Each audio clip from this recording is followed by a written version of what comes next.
Hello, welcome again to Sport Unlocked.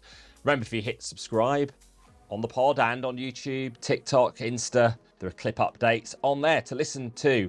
Martyn Ziegler from The Times, Tariq Panja from The New York Times, and myself, Rob Harris from Sky News. Martyn's back from the Yorkshire Dales. Correct. Good to be with you guys. Little holiday for me. Tariq's back from Argentina and Brazil.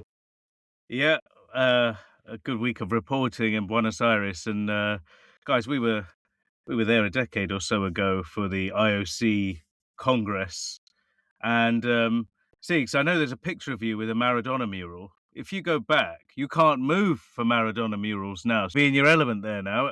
Honestly, since his passing, not a wall is not daubed with some sort of memory of Maradona. Incredible football country, I must say. It was a very, very good trip, that. So they've not named a stadium after Pele, such as the FIFA request. We went to River Plate in 2013, Tariq, and I think they just banned away fans. So it was just home supporters. Is that still the case? Yeah, sadly, yeah, it is. It's several years now. It's 10 years, isn't it? More, 13 years since we were there. But yeah, no away supporters allowed. I went to a couple of games at that same stadium, the Monumental, including the Super Classico at the weekend against Boca. The atmosphere is incredible, but you do realise the security stuff. I went through with facial recognition. So instead of a ticket, you have these screens that basically you look into, and it's either a green tick or a red cross, and you're getting in. And it's something they've quickly gotten used to, but it is a bit strange. But that might herald the return of away fans. So, take with one hand, give with the other. It's always that balance between civil liberties, protecting events, and also ease of movement into stadiums. So would you be willing to go into a stadium quicker while knowing that you're being monitored with your face? Yeah. Rob, did you need facial recognition to get to Wembley, which I think you've been to? Yes, this was a very different match that I went to. This was a 90,000 sellout, probably more than the match you were at, Tariq. To be honest, it's hard to count how many people were in that stadium, I'll be honest with you. Even with all the facial recognition, it was standing room only. But the question is, was what I went to see really football? It was a match between YouTube All-Stars and the Sidemen. This is the group of influencers, musicians, and notably the boxer KSI. Packed out Wembley. Tickets, I think the most expensive, about £35. They raised $6 million for charity. Well, it's great that they've raised all that money for charity. But Rob, KSI, is he a boxer or is he an influencer? Well, that's up for discussion. Chicken or egg? Well, also now part owner of Dagenham and Redbridge as well, so football club owner. Yeah. An entrepreneur, Mr. IKS. I was going to say, it's amazing just how many people were there. I mean, I was speaking to some of the people involved in running it, getting some tips maybe for us on YouTube as well. We are content creators on here. But there was big crowds. People were there, a lot of people in their 20s. Maybe it's, compared to something, it's quite a cheap day out to get everyone together. But the standard of football isn't good at all, mainly because goalkeepers weren't decent in any way. So high scoring. What brought those people there? Clearly isn't to watch football, I guess. So is it what was the driving factor in getting these people there for that event? Was there a lot of music, entertainment, other things?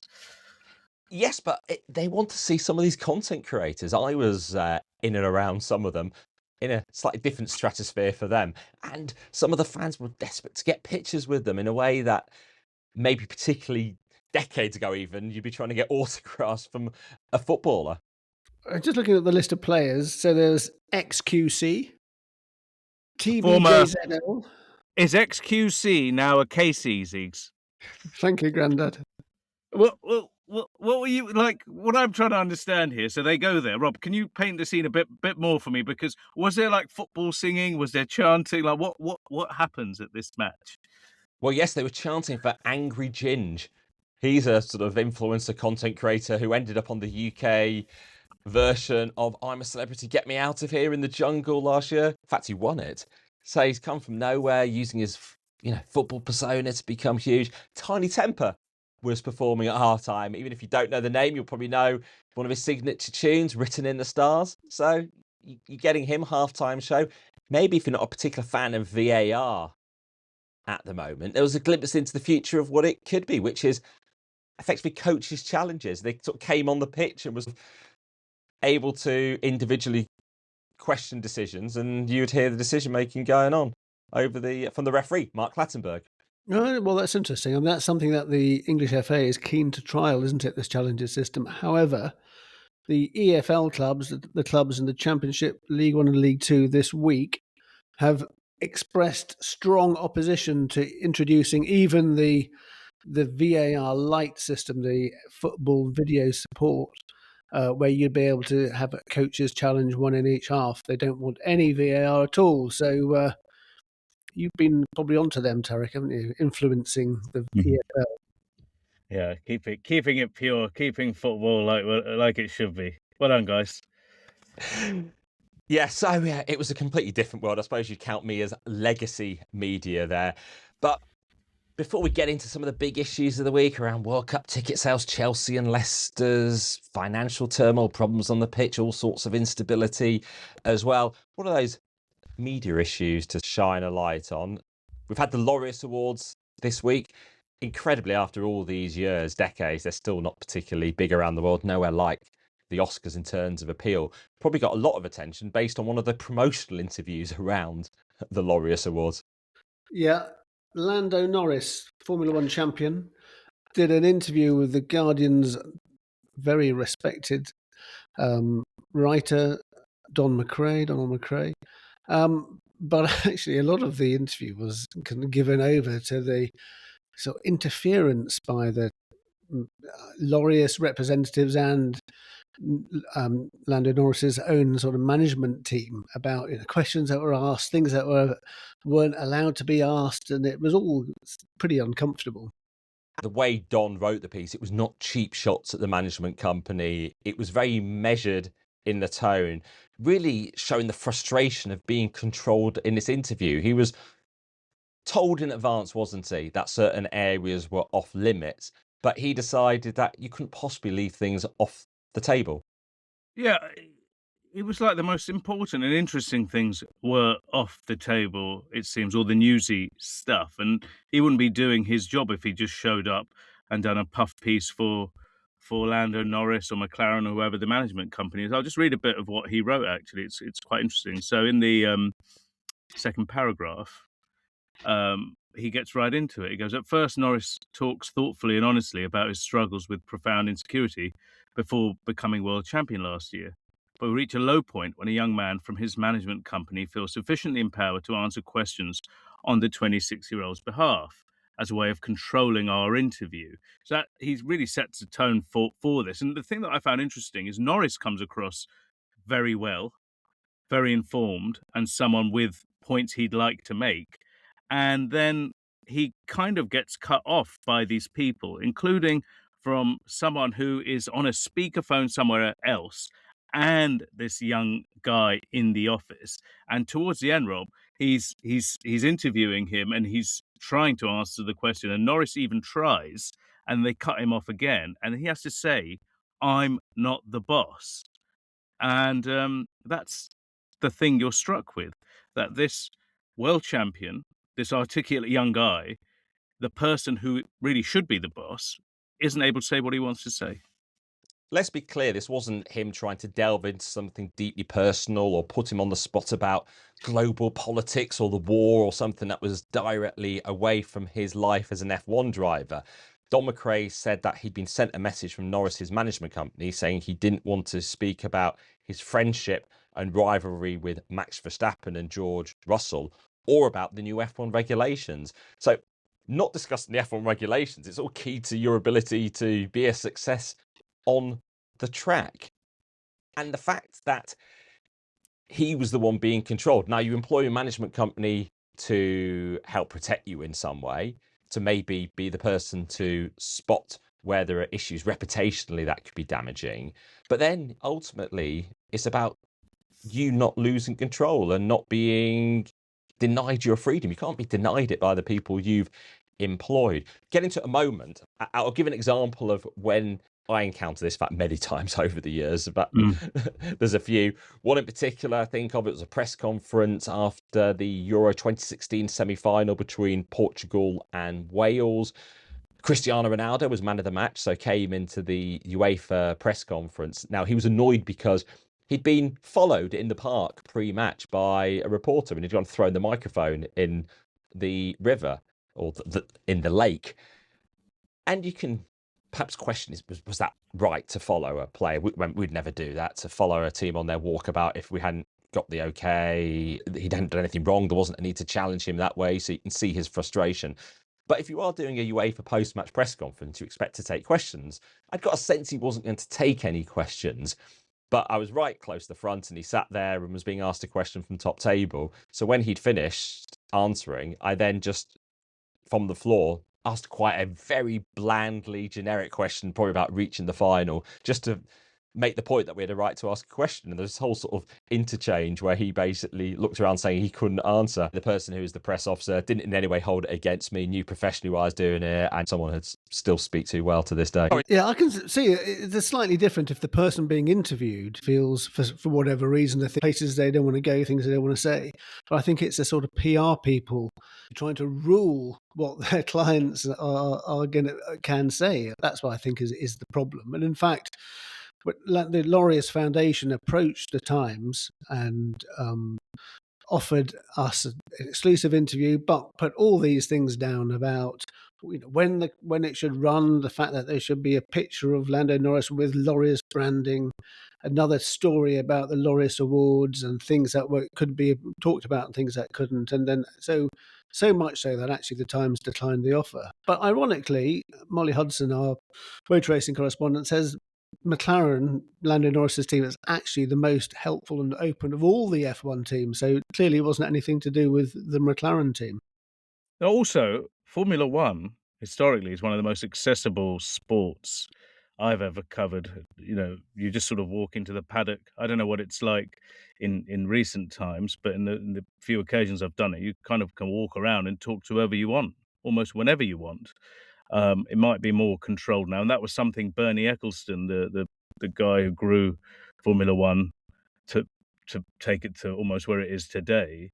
That was his thing. Just give so much media access and unfettered access, and keep us in the news, keep us in the conversation, and that really did help grow the sport, didn't it? I'm not talking about this incident, but I do get the sense sometimes there are PRs working for athletes in many sports, including football, that maybe get their work representing these people by telling the athletes how bad and terrible the media are. So you make them so fearful of the media that they're out to get you, that it helps to extend and protect your business, because you get all of these contracts with various athletes, and you adopt such a damage limitation strategy that you not only sanitize the athletes, you impose such strong conditions like copy approval for some, that you make yourself seem very hostile to media. Yet athletes can benefit from media engagement, being authentic and having a relationship with media where you know what's legitimate to ask as well, rather than feel like this barrier and there's this sort of confrontation, as Don McRae experienced from something just he wanted to discuss that were just general topics of conversation in F1. Yeah, and this is Don McRae at the end of the piece, returning to this subject. I'll read it out here. It says, at the end, I shake Norris's hand and thank him for his time. Once he has left, I walk over to the garrulous young manager. I point to my white hair as a sign I've been interviewing famous sports people for a long time. For what it's worth, I say, I think he and his company are doing Norris a great disservice. I also offer him my hand and walk away into the night. The regret I feel is less for my curtailed encounter than the troubling fact that an admirable world champion has to be policed in this way. And that's pretty much what you was just saying there, Rob. This effort from public relations professionals, certainly in this instance, has taken something away from their client rather than added to an opportunity he or she might have had here. There was a PR once who tried to stop me using answers following the interview with a renowned black player who wanted to talk about racism and was very happy to discuss the issue and wanted to discuss the problem in a particular country. And I had to point out that the PR was trying to silence a high-profile black athlete from using the words he'd chosen to. And that did get published in the end, the video and the text that was previously when I was at AP. Well done there, because it'd be hard to get over that. So yeah, I know I've muzzled the black player. There's no way that was going to happen. So you did well to make that point there, Rob. That might sound like a bit of navel gazing, but hopefully it gives some insight, particularly the PRs listening to us, how we perceive the attempts to control us and how doing so can become a bigger story than just letting a free-flowing conversation happen. Now, we get into Leicester's relegation and how they've gone from the highs of the Premier League win to relegation to the third tier in a moment. But Chelsea, off the back of record Premier League losses, getting rid of Liam Rossini after less than 4 months in charge. It's probably not the biggest surprise. No club in the Premier League has a worse record over the last 5 Premier League matches, or matches in total. 5 games, 5 defeats, 0 goals, 4. So he's out. Chelsea look like they're out of the Champions League qualification spots. And that is potentially serious news for the club, because financially it's not great. It isn't. So Chelsea have already announced record losses as a football club. We've also got details in recent times about a holding company in which Chelsea and Strasbourg are in. So this is a holding company above another company. This is called Holdco. Great name there. It announced a staggering loss of £700 million. I know we always speak about numbers and we say millions and billions, but this is to take a second, £700 million loss in a year for a football business is madness. And the other elements of this is the amount of indebtedness and the type of debt this company has. And I haven't thought about PIK loans, payment in kind loans, since the early days of the Glazer ownership of Manchester United. And this effectively is a time bomb. This is a loan that you don't pay off in installments, monthly or quarterly, or however you want to arrange it. This is a loan that accrues interest and you pay at the end. So it's about £450 million, £500 million with a company called Ares, another private equity company. And by the time it reaches its term, that loan will be £1.5 billion. Isn't that something? Yeah. I mean, just that section. So at the moment, Holdco's debt is 1.4 billion. 794 million is about 7% interest. That's due to be repaid next year, but obviously we refinanced, I guess. And just under 600 million pounds is the PIK, the PIK loans, 11.25%. But you're right about this time bomb thing, Tariq, because you don't pay it off, it goes back in, adds the debt, and you pay interest on the interest, don't you, basically? Yeah, it's compounding. So it's like compound interest. It goes and goes and goes. So that, yes, if that's going to be 1.5 billion and the rest of the debt isn't paid off, I mean, that's basically, the debt is almost what they bought the company for. So I mean, how much is the club going to be worth? And I don't see how this financial puzzle works. And is it about trying to sell on the club quite quickly or keep it within the businesses for many years? Because this financial approach would seem to be you need to keep hold of it for, I don't know, decades to be able to get a return. No, it's incredible. Look, I always thought they overpaid for this thing in the first place. And I've said it when we did the pod at the time. So what they paid £2.5 billion. It was a record for a sports team at the time, right? And then they committed to spending this 1.75 billion, which they've burned through.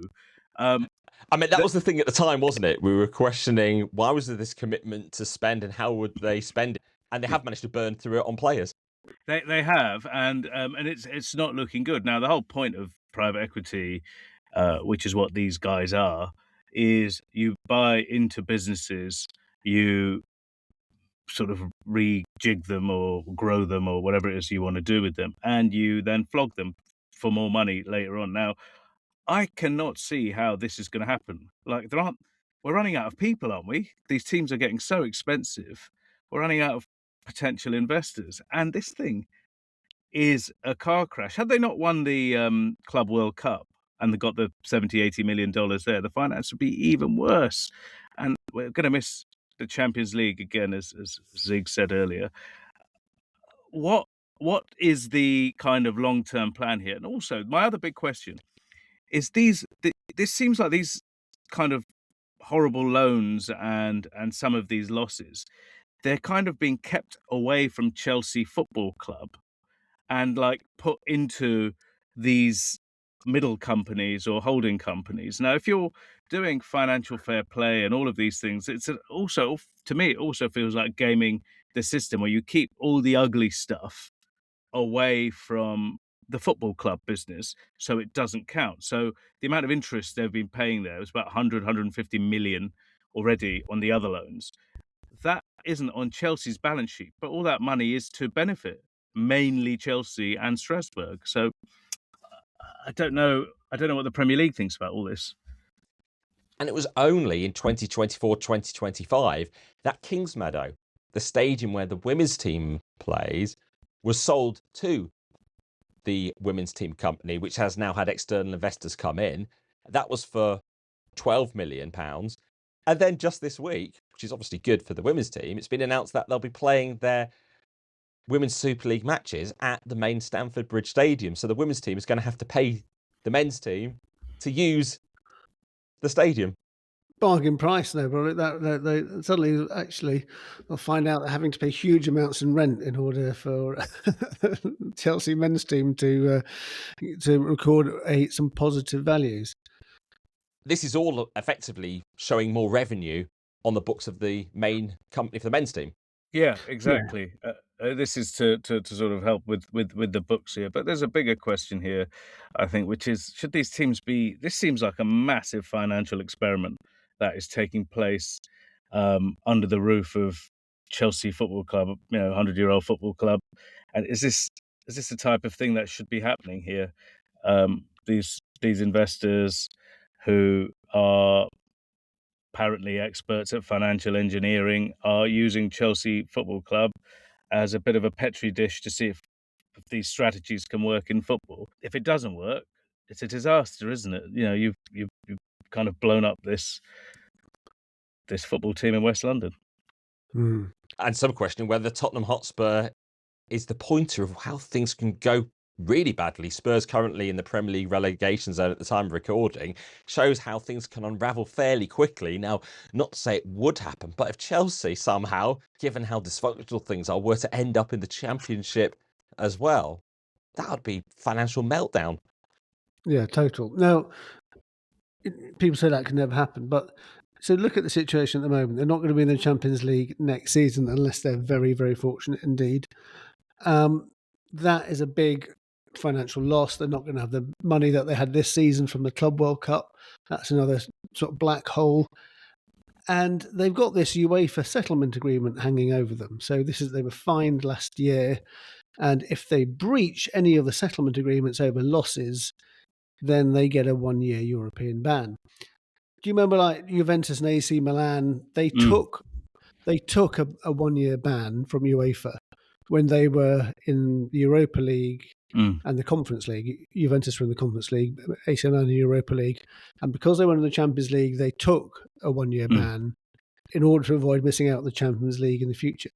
Chelsea say they would not do this. If they qualify for the Conference League, they would not take any offer or any suggestion of taking a 1-year ban in order to wipe the slate clean, because they have stress tested the settlement agreement that even if they don't get into the Champions League, they would still be able to comply. But speak to people like Swiss Ramble, the Kieran O'Connor, the football finance blogger. He thinks there's a serious risk that they will actually breach because he just couldn't see any way around it unless they have a fire sale of players to bring in income. You sell all your best players, and then suddenly you can find yourself in big trouble. Yeah. How can they not breach, though? What numbers are we talking about? Are we're talking like hundreds and hundreds and hundreds of millions. Like, how much leeway is there? As you said, they're already in a settlement agreement. How can they not breach? Mm-hmm. The next 2 years, under the UEFA's agreement, they could lose a maximum of 80 million euros over 2 years. And they cannot include any income from selling the women's team to themselves, selling hotels to themselves, getting rent from the women's team for Stamford Bridge.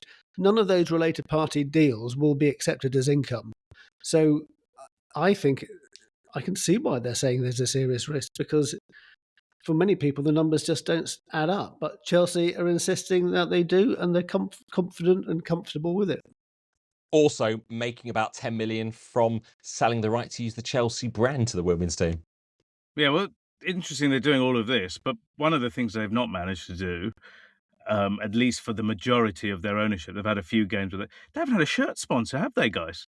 Since they lost 3 from the Abramovich period, they've had a few hodgepodge names on the front now and again, but that's a major income. They haven't done anything with that, and the idea. If they aren't player trading, I mean, the only thing they're known for is player trading. It's very hard for these guys to sit on their hands. So if there's a couple of windows coming up where these guys aren't able to trade, what are they going to do?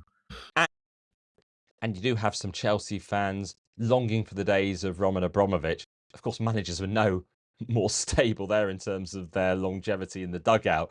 But now we do know, given the findings of the Premier League, what was going on throughout a large part of Abramovich's ownership with those off-book payments, which ultimately led to the big fine. So there wasn't exactly perfection, although in terms of success on the pitch, but certainly now we've discovered how it was being achieved. Yeah, that hasn't stopped Chelsea fans singing his name loudly when the current owners are in the stadium and making that point. But yes, you're right. It's we've talked about this at length about these off the books payments to agents and secret sweeteners effectively to get some of the best players in the world. One of the things throughout has been Todd Bowley and Berdad Egbali almost suggesting they're cleverer than everyone else in football. They know how to crack football more than perhaps those who've been in the game much longer. And it doesn't really seem like that at all. No. These long player contracts, constant churning of the squad, instability, having to go through managers at this rate, and potentially missing out on the Champions League as well, even if they are Club World Cup winners.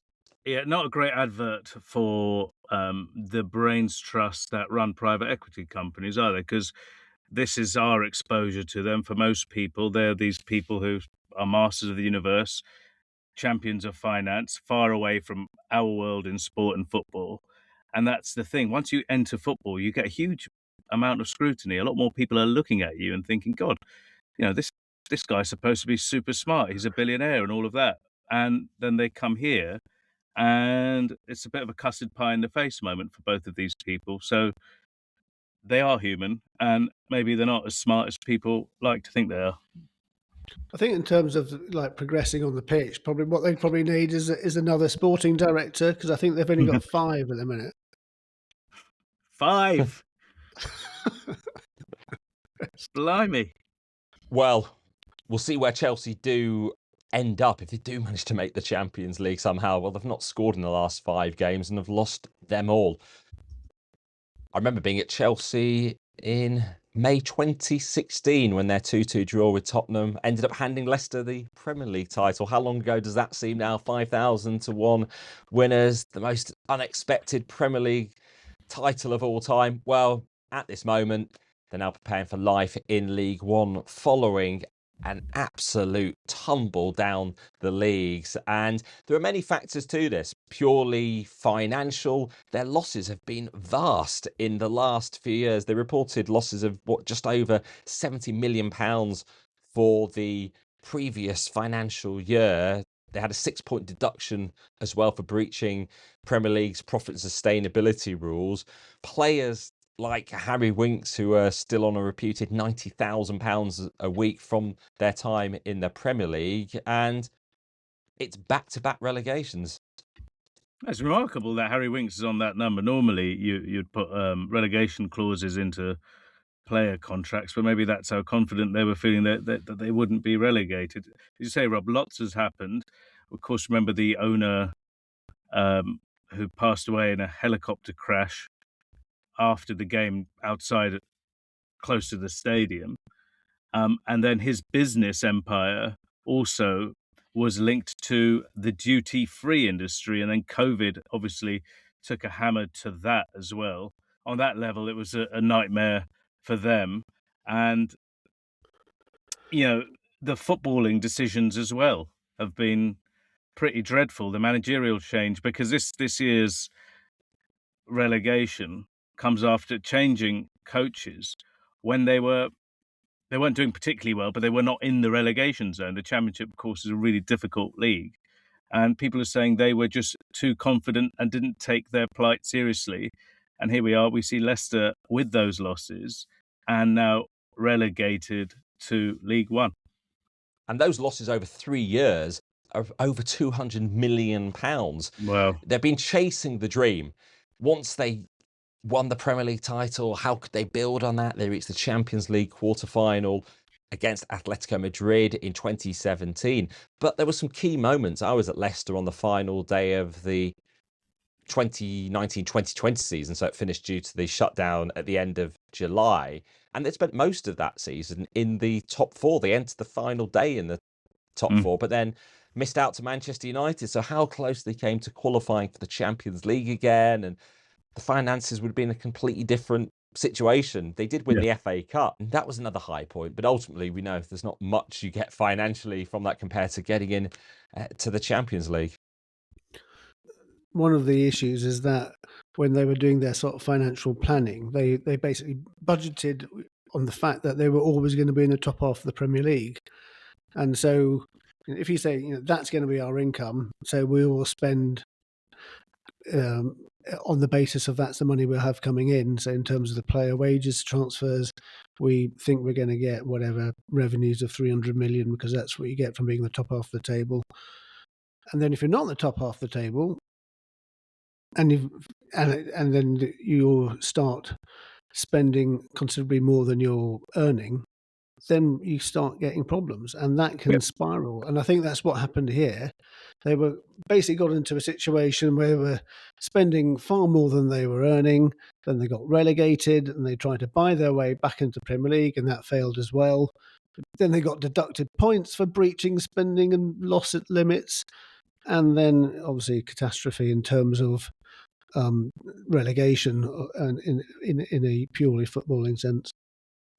Obviously, the deeper tragedy being the helicopter crash in 2018. Tariq, we were flying back from Rwanda, a FIFA council meeting, when word was coming through that the next day ended up outside the King Power Stadium, Convishai, having died in the crash. Then his son, Top, taking over the running of things. In fact, just this week, he was confronted by fans outside the stadium after their relegation was confirmed, but he did engage with them and he was trying to answer. He showed that level of engagement perhaps we don't see from some owners, even though it was quite a hostile environment and other fans were trying to silence the abuse, to say, look, he's actually here, listen to him. And he, it showed how much he cares. And there has been that engagement with the local community. They've recognised, I think with some residual PR benefits, the value of doing so, investing in charities, the free beer and water for fans on some match days as well.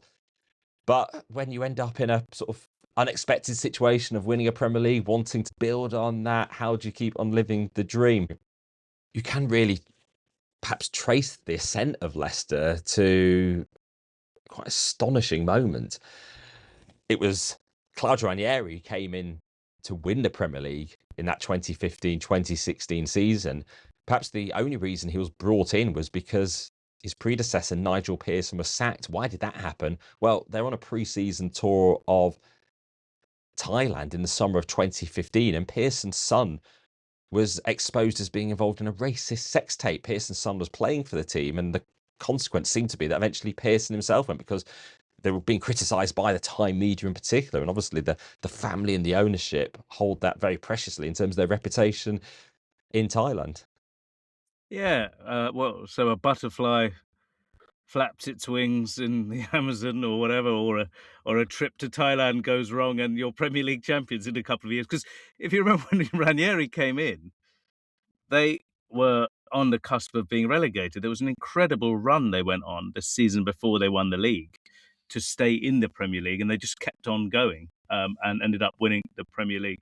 There's a bigger question, though, here is, so Leicester ended up winning the Premier League, which is an incredible feat, and then the club tried to grow and develop itself off that, and it's gone wrong.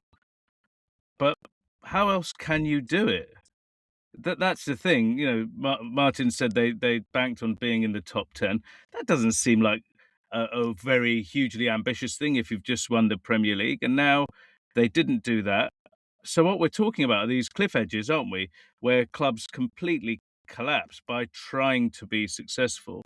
This is something football needs to get its hands around, so we don't have the same teams winning all of the time, and it's a big question of competitive balance. Leicester have tried to do something. They've made a lot of mistakes, and now here they are in League One. What could they have done perhaps differently? Should they settle for mediocrity? You know, these are big questions. Well, they would have been relegated regardless of the 6-point deduction in the Championship, even as some say you're trying to protect the status of the cartel, and having these financial rules denies that ability to try to live the dream. But the reason why the rules are there is to stop spending beyond your means, which takes us on to how much fans are willing to pay to go to sporting events. We've not even mentioned the World Cup this week as we count down to the start in June. But before we talk about FIFA and the latest batch of ticket sales, it's not just a FIFA thing. We should acknowledge this week the Ryder Cup organisers announced how much tickets will cost for their next event in Ireland, in County Limerick, in September. And the cost of daily general admission tickets for the 3 days has gone up from €260 for the edition in Italy to €499. Done well to keep it under 500, guys. Well done. That's good. Good going. Where FIFA leads, others follow. That was for the last time it was in Europe, in Italy in 2023. But the new batch of tickets are going to sell. I was on the site for a few hours, couldn't get into it to see what was on offer. Of course, we have these third-party sites that are able to sell tickets, FIFA's own resale platform, and a pretty high fee some of those tickets for the finals are going for. Yep.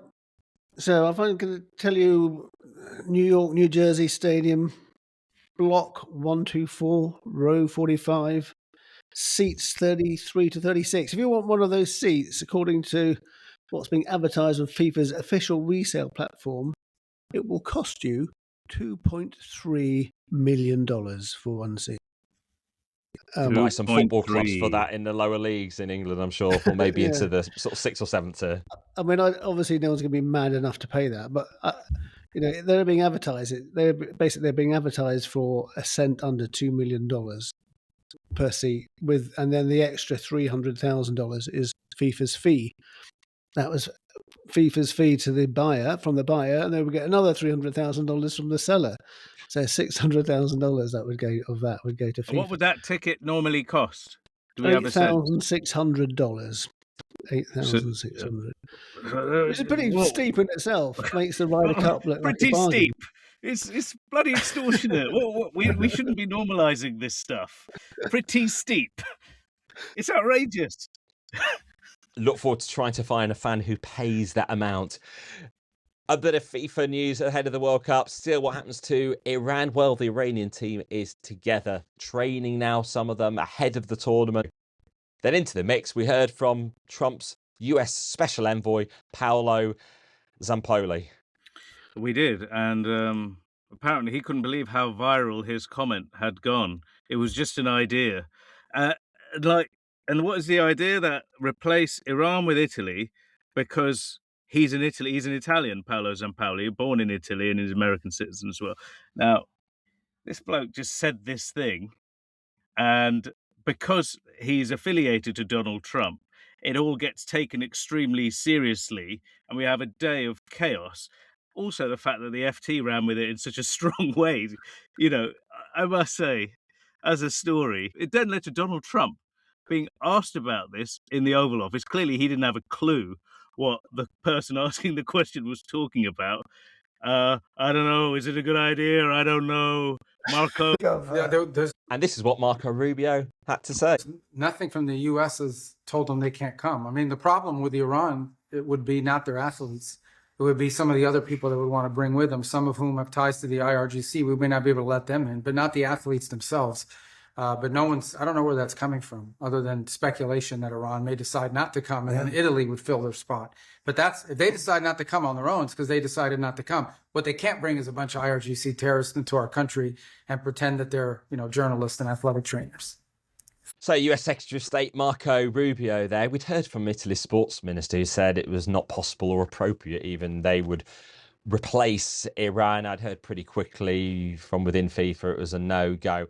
But here we go, just in case, and things are calmer in some ways, the ceasefire going on at the moment.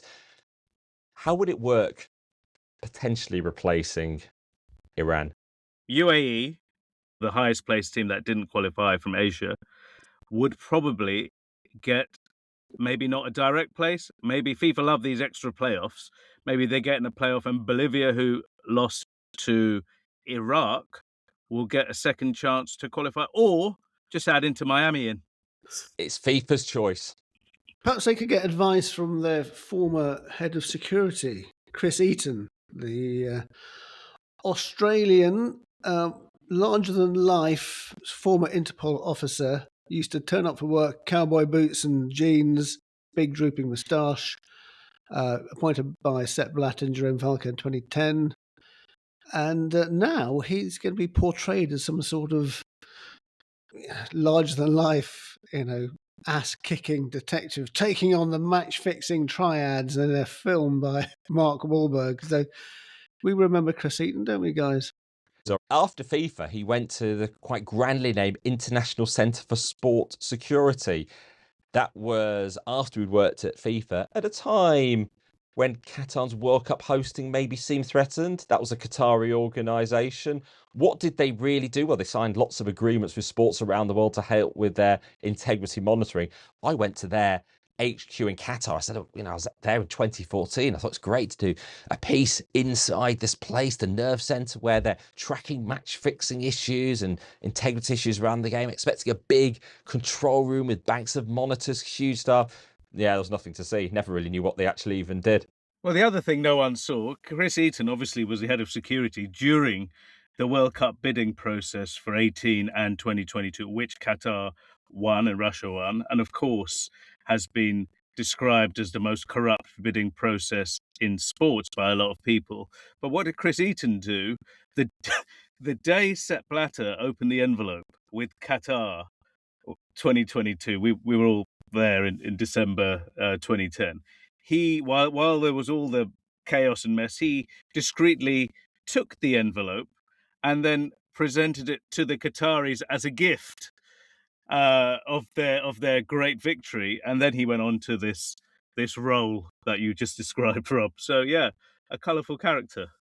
The Sunday Times Insight team, there's a brilliant reporting about a decade ago on this. So he's appointed by FIFA to investigate rule breaching by the Qatar World Cup bid, and then went to work for them. And as well as that, they had all these leaked emails from him, one of which he was given an expensive watch and cufflinks by the Qataris shortly after the successful bid. And he sent an email to a contact in Qatar saying, "The Emir sent me a wonderful gift," following the announcement of Qatar's success. And in return, in favour, he handed in the famous piece of paper. That was his return gift that he'd snatched. Nothing says integrity like a gold watch, eh? I mean, no, exactly. Anyway, just to say, his lawyers at the time said there was nothing improper whatsoever about his appointment in Qatar, and there was his reasons for leaving FIFA were to do with his role there, and entirely unconnected to Qatar. So there we go. Did they mention the watch? They didn't mention the watch. Looking at the watch, our time's up now. It is. Indeed. And yes, there's no such thing as a free watch. And it's free to listen to us or to watch us on YouTube, TikTok, Instagram, X. Find us at Sport Unlocked. Blue Sky as well if you're on there too. But for now, thank you for listening. Goodbye.